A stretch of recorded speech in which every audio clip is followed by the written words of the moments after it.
श्रवण कुमार रखियो आहे। शेवादारी हर मुश्किल हाल में पंहिंजनि खां बि पंहिंजा थी करे 19 संस्था पूर्वीय संस्थाओं जा कार्य कनि था। यह प्रेरणा पिता साहिबन का वरती है।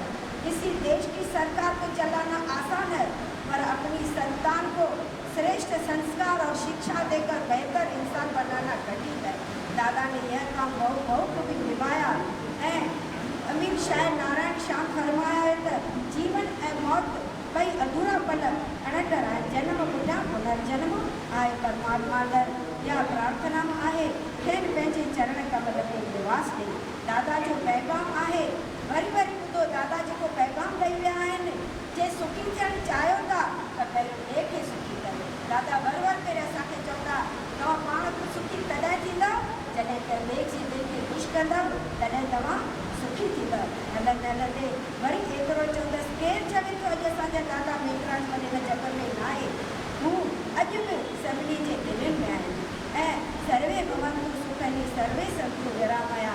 पितृ ऋण हम कभी भुला नहीं पाएंगे। परोपकार परमार्थ हलंदे आध्यात्मिक मंजिल ते पहुता।